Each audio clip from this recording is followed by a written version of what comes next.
Oke guys, selamat sore. Sekarang hari Selasa ya, tanggal 4 Januari ya. Ini hari keempat Januari 2022 ya. Kita lagi koordinasi sama petani. Ini ada Kang Anai dari Sindang, Kecamatan Surian ya. Ini Kang Agus juga Sindang, Desa Pamekarsari ya. Suryamukti. Desa Suryamukti ya, Kecamatan Surian. Biasanya saya kalau ke Surian tuh pulang ke istri. Nah sekarang dari Surian, Kang Anai, Kang Agus ke sini ya. Insya Allah nanti kalau ke Surian saya langsung ke lahan ya, ke lahan Kang Agus sama Kang Anai ya. Kang Anai mungkin ada yang mau ditanyakan gitu dari harga untuk tahun sekarang gitu. Oh iya begini Pak Agus.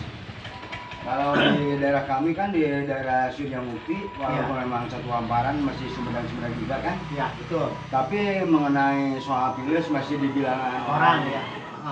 Barulah gitu. Baru iya. Kadang-kadang semua orang belum mengenal lebih jauh, bahkan sebagian orang masih ada juga yang mencemooh ketika kita tanam porang. Kita dengan kekuatan, dengan nyali besar, kita berupaya mengumpulkan bibit dan lain sebagainya. Walaupun di samping sana sini, cemoohan udah saya lewatin, nggak dengar. Saya coba nanam, ya nggak begitu luas sih, cuman ala kadarnya ya barang 1 hektar sih. Ada lah, gitu. Iya 1 hektar. Itu pun masih dalam tahap pembelajaran, masih dalam artian saya belum menguasai semuanya tentang ilmu porang. Nah, sampai apa? Ketika saya berupaya seperti itu, saya sempat berpikiran juga. Kena senter orang itu yang mereka bilang, "Loh, kenapa lo nanam rumput di hutan juga banyak kayak gitu kan?" Lumayan kena sama mental saya. Makanya saya lari ke sini, saya pengen tahu sejauh mana tentang porang. Jadi sempat ada ragu juga di hati kami gitu. Oh iya, kayak ini kan bakal laku kan, walaupun saya udah dari sumber di YouTube kan, di mana, tapi kurang meyakinkan sebelum saya jumpa dengan seorang yang memang ahli ataupun katakanlah bandar di kampung yang boleh gitu ya. Tentang porang. Alhamdulillah saya mendapat penjelasan dari Pak Gus tentang porang. Nah, untuk kedepannya saya mau tanyakan kira-kira prediksi untuk tahun berikutnya tentang porang ataupun kemajuan porang, bahkan harganya pun itulah yang perlu saya tanyakan supaya menarik peminat, otomatis saya juga bahkan lebih semangat lagi untuk melebar. Ambisi ya. Oke, Kang Anai.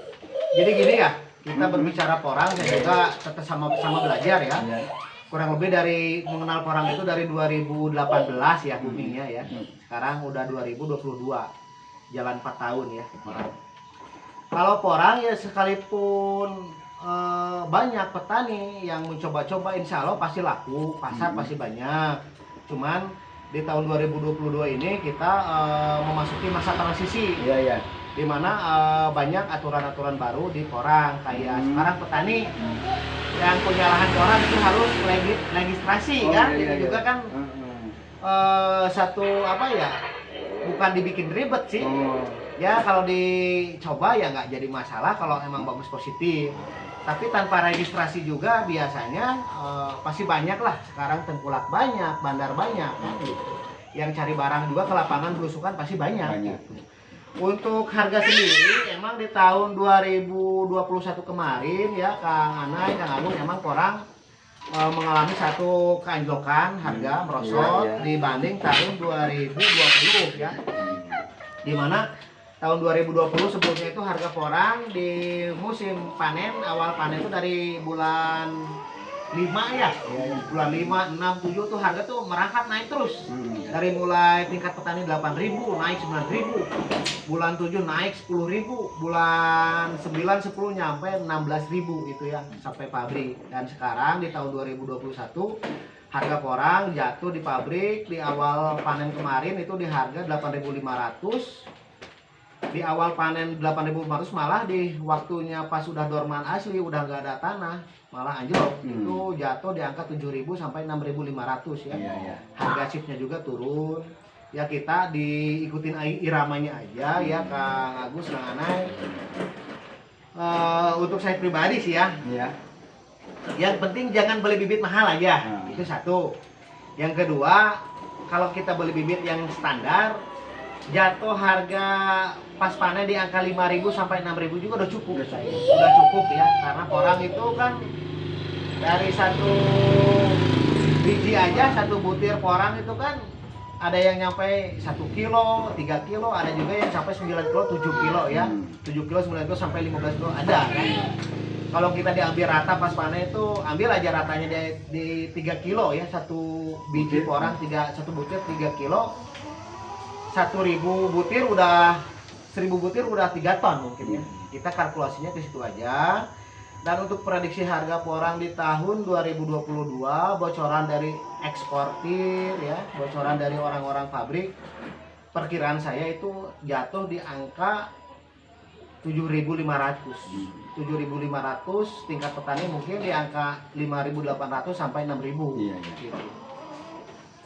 Ya kita optimis aja, Kang Anai sebagai Kang Anai mungkin ini sekarang baru merasakan di mana bumi 2018. Kang Anai mencoba nanam porang di tahun 2021 ini ya. 2021 sekarang udah awal tahun 2022. Insya Allah pasti laku lah. Untuk harga kita ikutin aja. Kalau harga kan ada finish di pabriknya berapa, di eksportir berapa, di tingkat tengkulak berapa gitu. Jadi insya Allah optimis lah Kang Anai. Pintar-pintar kita aja untuk menghemat dari budget untuk pembelian bibit yang jangan terlalu mahal, dari pemupukan juga jangan terlalu boros, pupuk yang istilahnya yang pas akurat, yang kira-kira enggak sampai kalau terlalu banyak pupuk bukan malah bagus, malah nanti jelek gitu, dan nanti hasilnya juga umbinya malah cepat busuk gitu. Satu lagi bagus ini, bagus. Kira-kira kan dalam hukum pertanian, biasanya ketika panen raya pesanan kurang, otomatis akan mempengaruhi harga. Nah, sekarang ini kan baru-baru sekarang ini kan mulai banyak yang nanam, mulai banyak, katakanlah semua masyarakat mulai tergiur, otomatis yang nanam itu bakal lebih banyak. Nah, hasil panennya mungkin bakal melimpah. Kira-kira mengenai porang setelah melimpah, kena juga dampak seperti tadi yang dimaksud anjlok. Anjlok seperti itu ke depan. Oke. Jadi gini Kang Anai, di tahun 2021 ini 22. Kalau menurut saya harga porang anjlok di tahun 2021 bukan karena pengaruh barang banyak, enggak. Bukan. Karena overload pabrik enggak sih.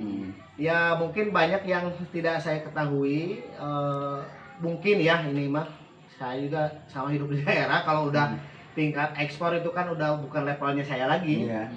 Mungkin faktornya banyak, kayak kita ekspor itu harus ke Thailand, harus ke Vietnam dulu, terus pihak negara tujuan yang menerima porang kayak Cina, Tiongkok itu kita dituntut harus ada dokumentasi khusus porang kayak iSpot-nya. Terus sementara Indonesia belum punya dokumentasi khusus porang ya.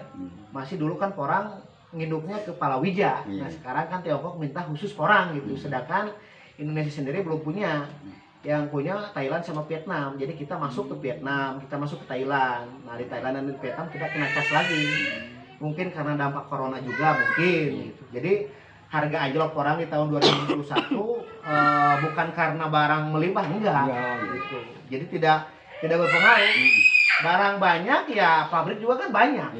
Barang banyak, pabrik banyak, eksportir juga banyak. Jadi kalau emang porang harga bagus lagi, barang banyak juga nggak pengaruh, tetap bagus gitu. Sekali lagi bagus, boleh? Ya boleh. Nah, tadi kan biar mungkin mereka di luar sana kan, pengen tanya juga kok kalau kita jumpa langsung, mungkin dia juga, mereka juga bahkan mau nanya. Nah, terkait tadi yang Pak Agus katakan kan, kalau seharusnya itu ada registrasi mengenai penjualan barang. Jadi tujuannya itu seperti apa? Kenapa kok malah harus registrasi gitu? Tujuannya, iya betul.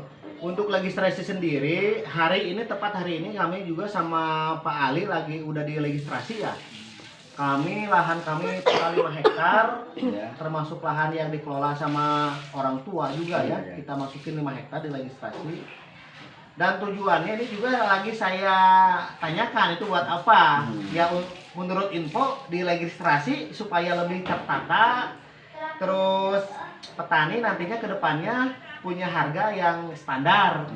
Terus pihak pabrik juga punya data yang lengkap sebagai penerima penampung orang dari petani. Jadi kan sekarang kan gelap, pabrik orang banyak tapi mereka tidak punya data yang akurat gitu. Jadi untuk target atau misalkan target tepungnya nanti untuk berapa ton atau chipnya jadi untuk berapa kontainer berapa ton kan kadang tidak mencukupi. Dan memang untuk porang sendiri kebutuhan porang yang diekspor dari Indonesia baru mencapai sekitar 10-20%. Jadi masih kekurangan 80% lagi. Jadi masih banyak peluang untuk dan kita masih kurang gitu untuk memenuhi permintaan khusus di chip porang sama tepungnya gitu.